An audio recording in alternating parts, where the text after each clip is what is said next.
Okay, I'm very excited about this message. I believe it will be a blessing to someone for sure. The name of this sermon is going to be called Somewhere I Belong. Somewhere I Belong. And for some of you, it may sound familiar. It's actually the name of a song by a band called Linkin Park, and I'm sure if you know of that band, you probably heard about a couple of weeks ago about the death of the lead singer of the band, and it was definitely a shock to a lot of people. It was a hard thing for a lot of folks to deal with. It was rough for me for sure because when I was in high school, a lot of their music from their albums Hybrid Theory and Meteora, a lot of the lyrics really got me through a lot of tough times. And so for a lot of us, it was just like, oh my gosh, like this really sucks, because it's for a lot of us, it's like our childhood is just like squashed. It's like, what? Not Lincoln Park. We can't have this. We can't have just uh, uh, life without, Chester Bennington. You can't tell us he's done died. What's going on here? But it was definitely pretty crazy. But this sermon, and let me explain what it's about. This sermon is for somebody or for some people who you've gotten to a point in your life where you want to be positioned where you belong. You want God to put you in a place where you belong, but that's just it. It's not that you're just trying to find your own way. You're wanting God to put you where he wants you, because if it's where he wants you, you'll be in a place where you belong, where you fit in. In other words, you want God to position you with the right people and with the right connections, with those who will love you for who you are and who will support you, and they will celebrate you and not just tolerate you. And maybe you're someone who maybe you've walked away from a lot of people, places, or things, or maybe God removed you from people, places, or things. You've just been pruned. But regardless of how you've gotten to this point, you are now at a point where you want to move forward with God and you want somewhere to belong, but you need God, and you know that you need God to put you in the right place at the right time. And now here's the really cool part about it. The cool part about it is this: you understand that you won't fit in everywhere. You won't belong everywhere, and you don't want to. See, it's not that you're trying to get along with everybody and rub elbows with everybody, because the Bible lets us know that we are not to be conformed to the world. And in order to belong everywhere and to have everybody like you and to fit in everywhere you go, guess what you have to do? You would have to conform to the world. In other words, you would always have to change and pretend to be somebody that you're not, just to try to fit in and just to try to make everyone like you. And not only would you have to conform to the world and do things that God would not be pleased with, but you would also find yourself losing yourself. You will get to a place where you won't even know who you really are anymore. It's just about what everyone else wants.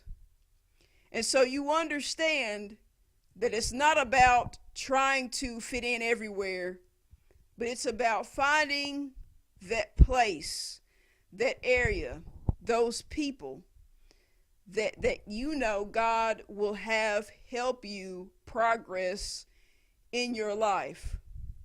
And so that's what this is about. That's what all this comes down to.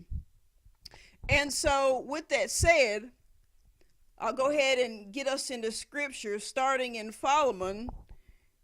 We'll be in, well, it's just one chapter, but chapter 1, and we'll start at verse 10, and I'll give you a moment to get there if you're following along. But I just want to say, as you're turning there, whoever this is for, let me also say this. From the song Somewhere I Belong by Linkin Park, there's a part where the rapper, because you have the singer Chester, but then you have Mike, the rapper, there's a part where he says that he feels stuck, hollow, and alone.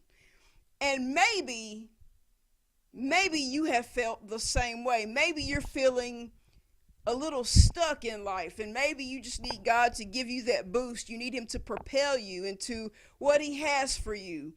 Maybe you feel a little hollow. Maybe you feel a little unfulfilled in life. Like, not that you're not content really, but that you feel like God has more for you. Something to really make you feel like your life is more worthwhile. Or maybe you just feel kind of alone. And it's not that you don't know that God is always with you, because we know that God will never leave or forsake us. But maybe it's just nice to have people connected with you now that you can actually trust.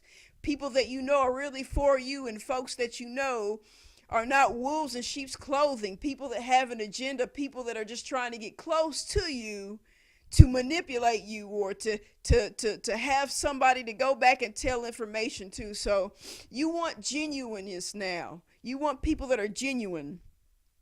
And so even though this may sound bad, let me say that is actually good. It's good that you're at that point in your life, because now you can really give it all over and put it into God's hands, or as we like to say it, lay it at the feet of Jesus. And God can get you where you need to be. So Philemon, looking at verses 10 and 11, it says this. Now let me explain this. You have Philemon, who Paul is writing to, the Apostle Paul, he's writing to him. And Philemon has been in Colossus, and he had a servant named Onesimus. And this Onesimus guy ran away. He fled away from Philemon at a time that he really needed him around.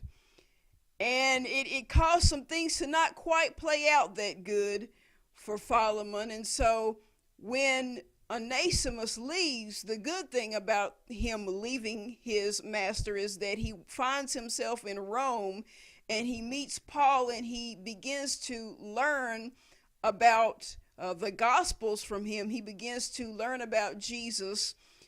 And there comes a point where he decides to get ready to go back to his master, and he wants Paul to write to him on his behalf. And so Paul is writing to him, basically saying, hey, welcome Onesimus, welcome him, welcome my son, the one that I'm taking in, or the one who I have taken in as a spiritual son of mine, someone I have taught and raised up.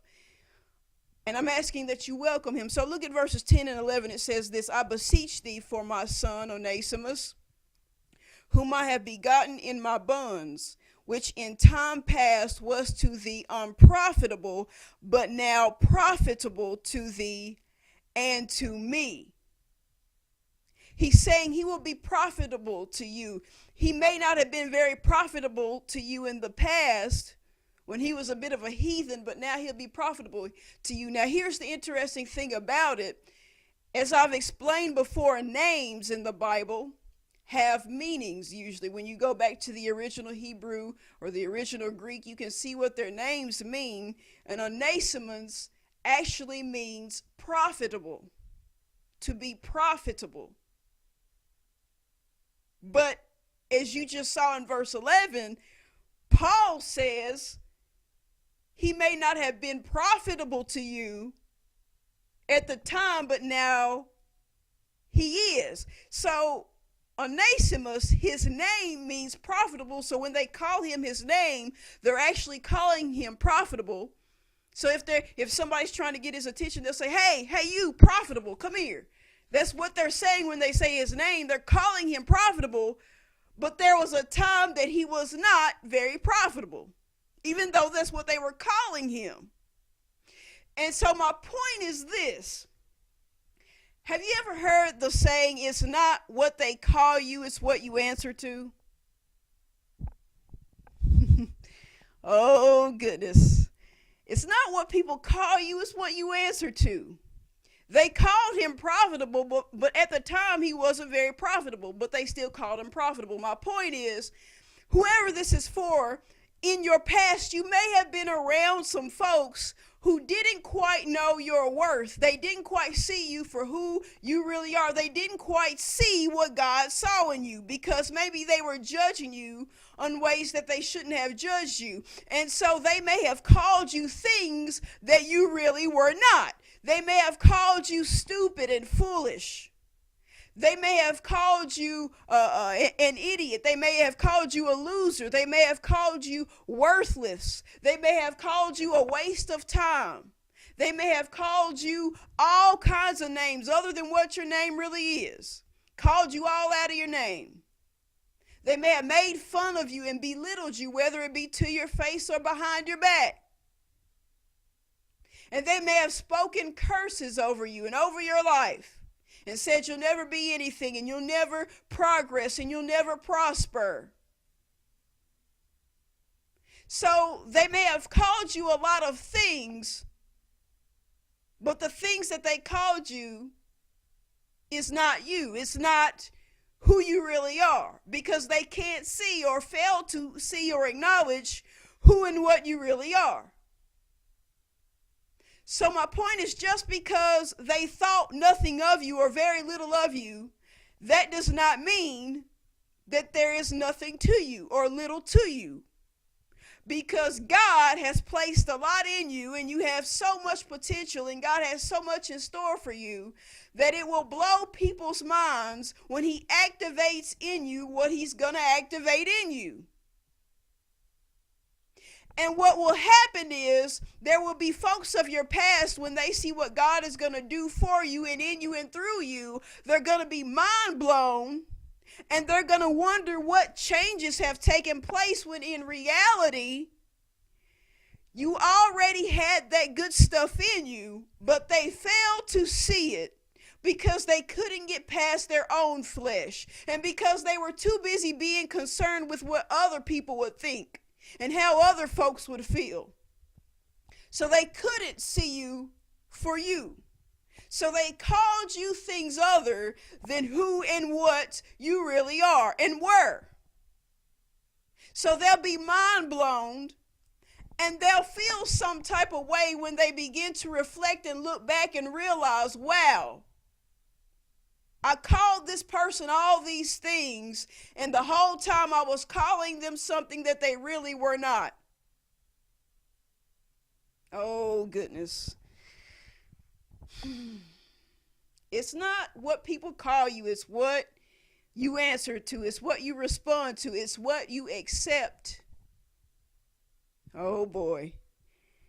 Go with me to John chapter 12. And let me say this too while you're heading over there. The thing about Jesus, the thing about our Lord and Savior Jesus Christ is He experienced some stuff like that. There were people when He was alive here on this earth with His ministry, there were people who downplayed Him. They didn't want to see Him as much of anything, just a carpenter or the son of a carpenter. That's all they really wanted to acknowledge Him as. And they had a hard time believing that He could be the Son of God. And they didn't want to call Him that, and they didn't want others to call Him that.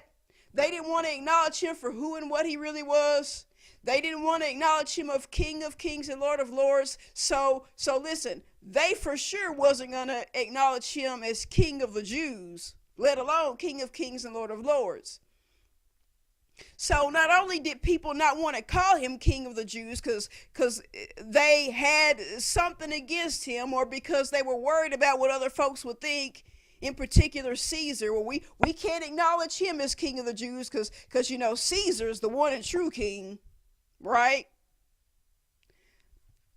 So they didn't want to call Him what He really was. But then to top it off, if someone did call Him King of the Jews, they only did it mockingly. But they didn't really mean it. And we know that, of course, Jesus died and rose again, proving that He really is the Son of God, King of the Jews, King of Kings and Lord of Lords. And so some people had to finally acknowledge Him for who and what He really is. And of course, there are those who chose to ignore the truth the way some people still do today. But we know how it's all going to play out. Every knee will bow and every tongue will confess that he is Lord. But let's look at this. John 12, starting at verse 42. It says this, nevertheless, among the chief rulers also many believed on him, but because of the Pharisees they did not confess him, lest they should be put out of the synagogue, for they love the praise of men more than the praise of God. So it's talking about some people, and it's saying, okay, there were some people who did love Jesus. They were mind blown by him. They were like, oh, this is legit. This is the real deal. But they didn't want to openly confess Jesus because they were afraid of the Pharisees. They were afraid of what people would say and what people would think. And they loved the praises of men more than the praise of God. Now, here's the cool thing about whoever this message may be for. The cool thing about you is that you're at a point where, listen, you're not concerned about the praises of men.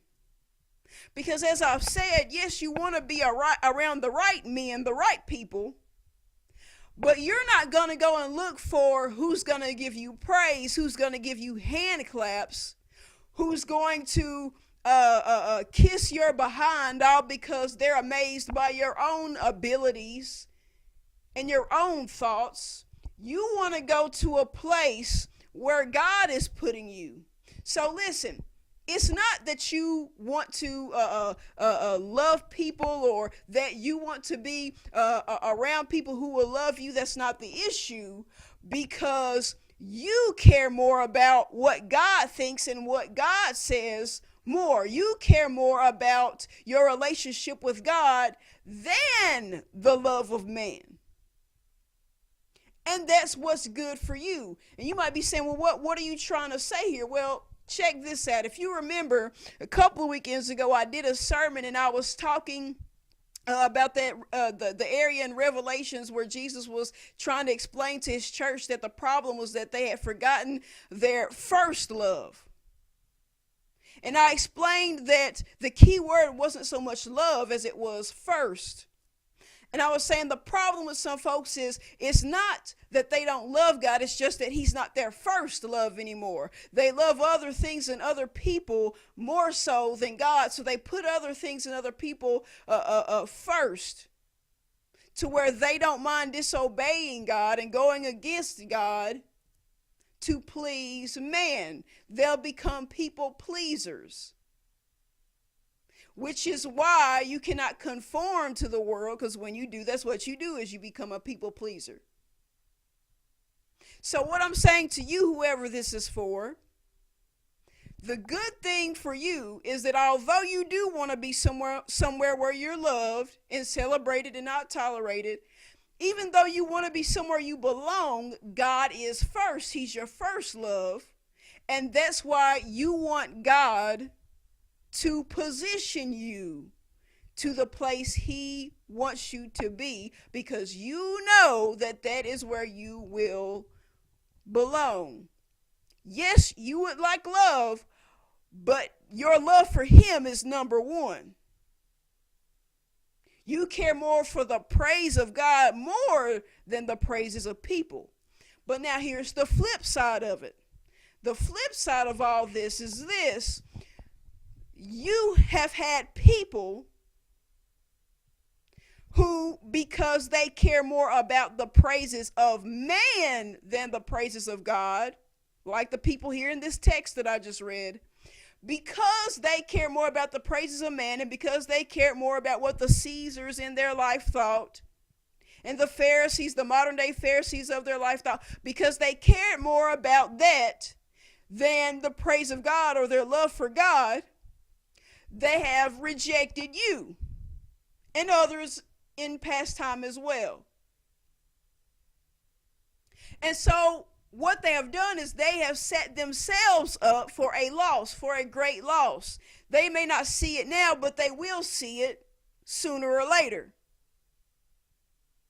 But listen, you must not take offense to the rejection, because what you have to understand is they fail to see the bigger picture.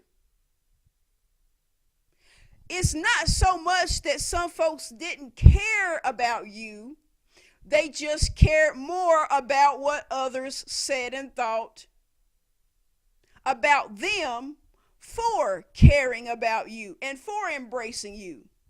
So, because they care so much more about the praises of men, they may have rejected you, but what they have actually done is they've done you a favor, because now you are in a place where you are ready for God to position you at the right place at the right time around the right people who will embrace you right off the bat.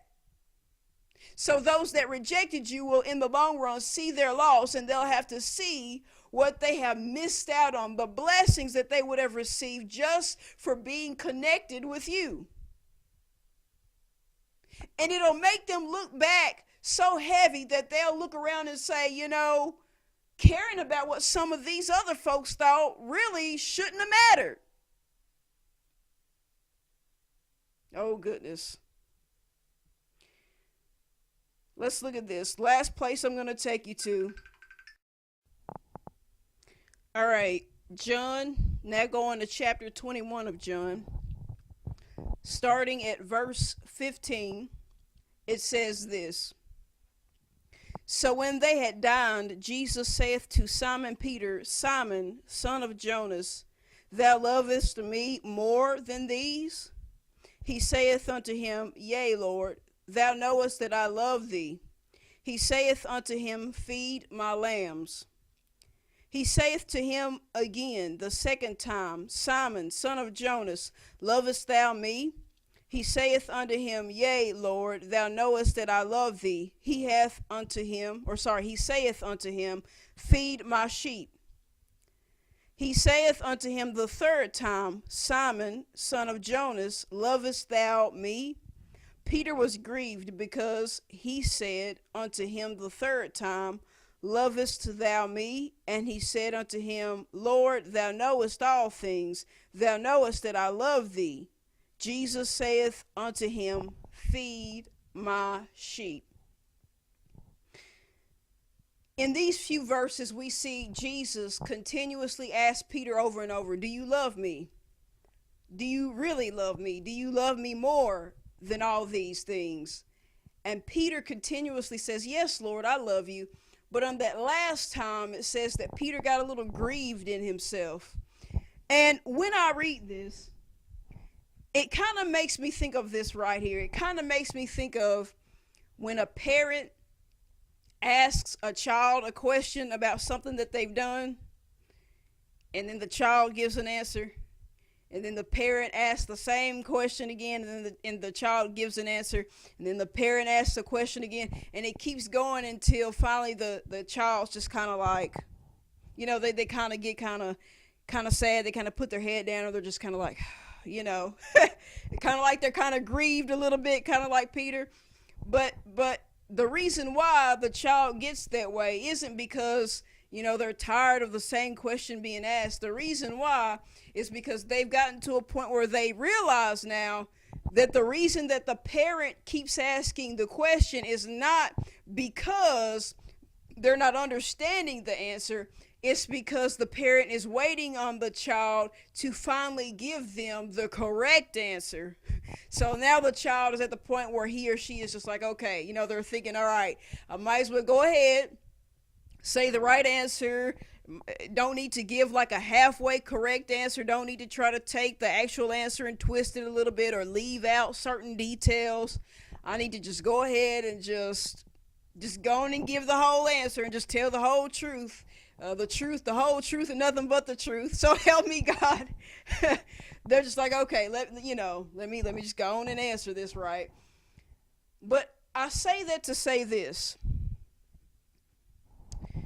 As I said earlier, you may have had people who, when it was their time to really help you out, they rejected you and pushed you aside and moved on to someone else who may have been more of a convenience to try to be good to.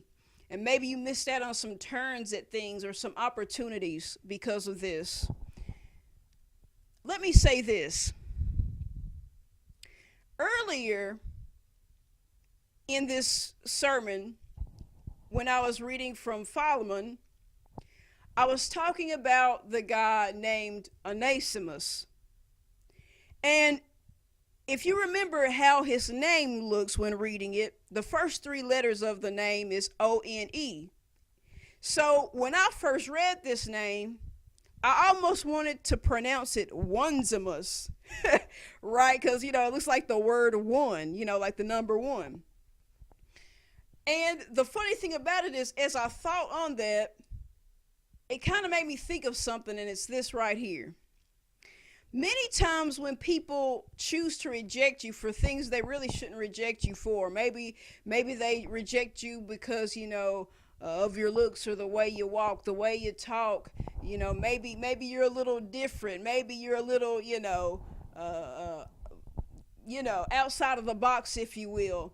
Maybe they're worried about what people think of you or what folks are going to think of them if they accept you and not reject you. A lot of times when people kind of want to push you off to the side, there's a tactic that they kind of do. And it's this, and I never really thought of it this way, but let's think about this. Bear with me now. It's almost like what they do is they treat you like an Onesimus when they should treat you like a Onesimus. And what I mean by that is this. You alone, just one person, can only do so much. One person can only do so much, can only handle so much, can only deal with so much at once, right? Compared to a group of people that could really do a lot.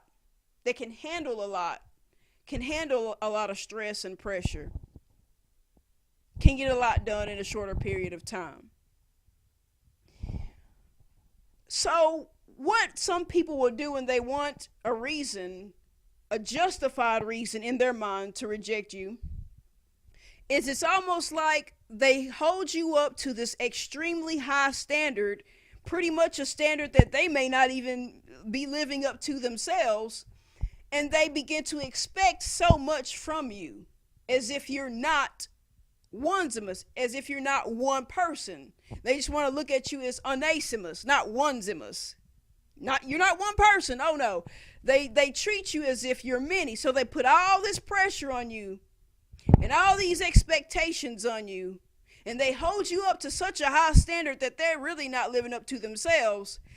And when you fail to meet those standards, because it's too much for one person, it's too much for a Onesimus. When you fail, when you don't meet the standard, when you don't meet the expectations, they then say, aha, you're not fit for this. You're not good enough for this. You can't handle this. And so now they feel like they have a justified reason to do what they were already wanting to do, which is push you aside and reject you and move on to someone more convenient. Makes sense, right? I bring all that up to say this.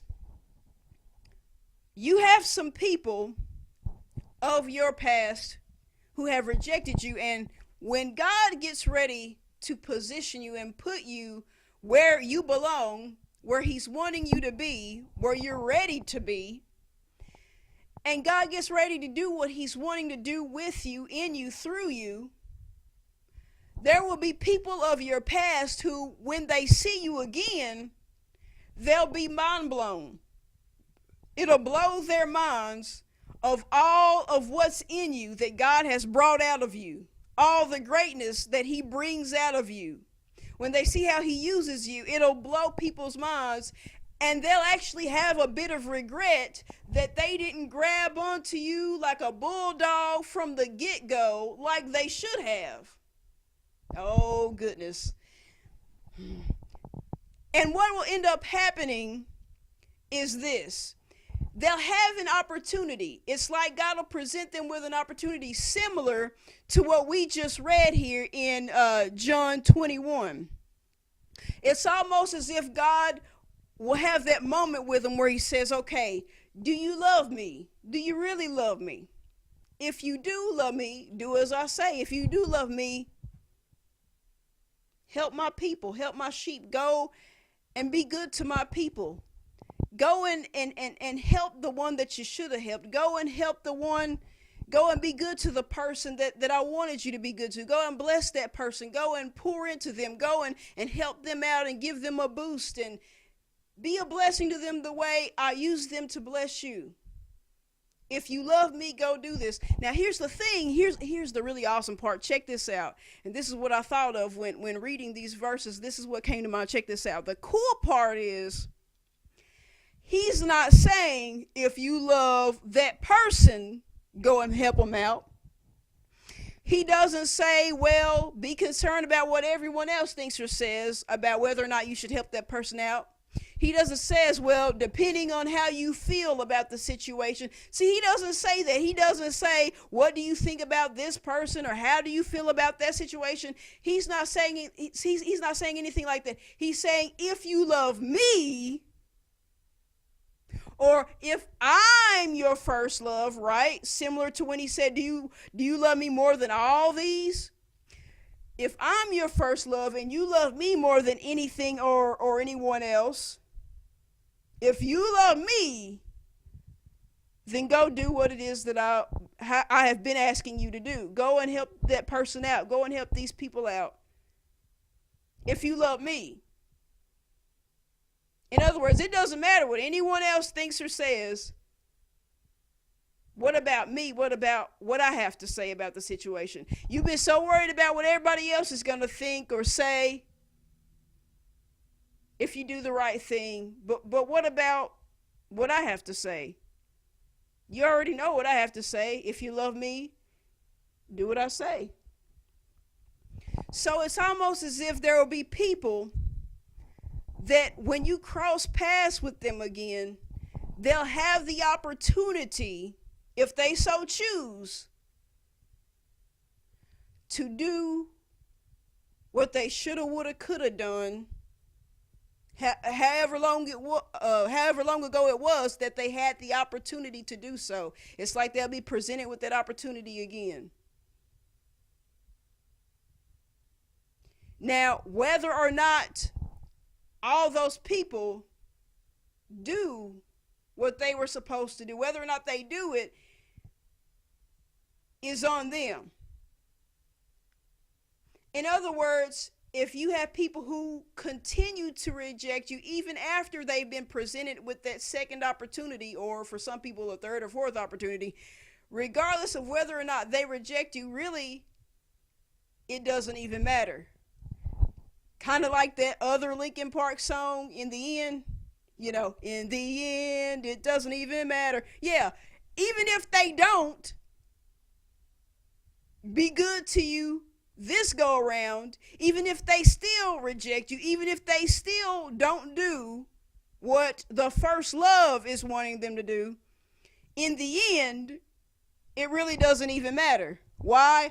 Because even if they don't do what's right, God will use someone else to do what they were supposed to do, and they will miss out on the blessing that they will get simply for being a blessing to you.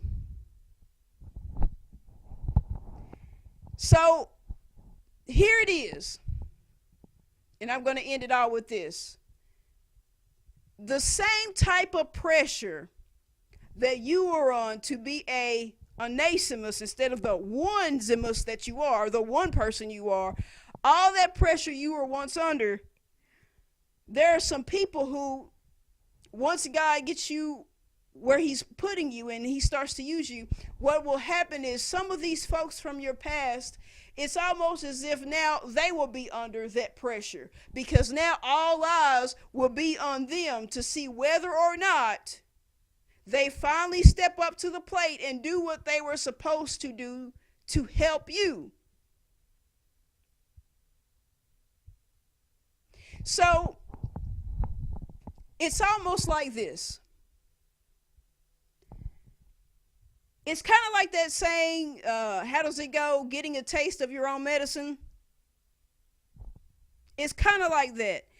Either they can take the medicine, they can bite the bullet, so to speak, and say, okay, It's time for me to eat my words. It's time for me to just come on down off the high horse. Let me just go on and do what I need to do. Or they can do this. They can do this. They can look around.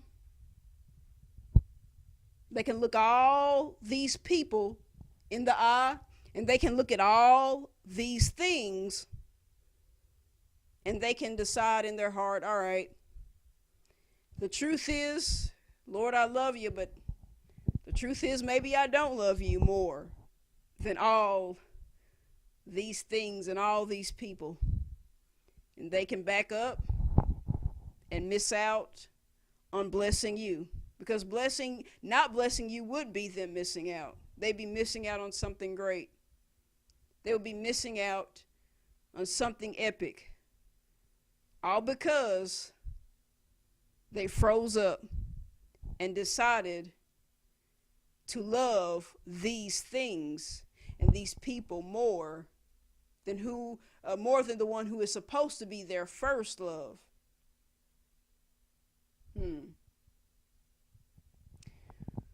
With that said, let me just say that whoever this message may be for, regardless of whether or not people flock to you, regardless of whether or not people run from you, regardless of whether or not people cleave to you and just embrace you and love on you, regardless of whether or not people reject you and laugh at you and mock you, regardless of how people act towards you or react to things that you do, regardless of all that, at the end of the day, it doesn't even matter. Because you will finally be somewhere you belong. And that is all that ever matters. Because wherever you will be placed in God's presence. And if you don't belong anywhere else, that is one place you know you do belong, and you are always welcome in the presence of Jesus Christ. I'll pray us out of here. Heavenly Father, I thank you for another time to minister another word. Lord, I pray that those who may need this uplifting and encouraging word tune in to hear it. But Lord, I also pray that those that maybe it's time for some people to reevaluate some things and decide to finally turn back to their first love, and maybe they've come to the conclusion that maybe it's time to not be so fearful of the crowd, but step out of the crowd and not be one to conform and not to be a people pleaser, but that they would seek to please you and that they would seek to be a blessing to those who have blessed them tremendously. Lord, I pray that people would wake up to the reality that they should never love these things more than you, but they should love you more than all these things and all these other people, because the fact of the matter is, Lord, everything is all yours anyway. It's all yours. You giveth and you taketh away. And so at the end of the day, all that matters is what you would have to say, because if not for you, we wouldn't have what we have. We wouldn't have these things. And so who are we to say no to you if we have to do something or say something that could possibly risk us losing things or people? Because you can always replace what does not cooperate. Lord, I thank you. I give you all the praise, the glory, and the honor. In Jesus' name I pray. Amen.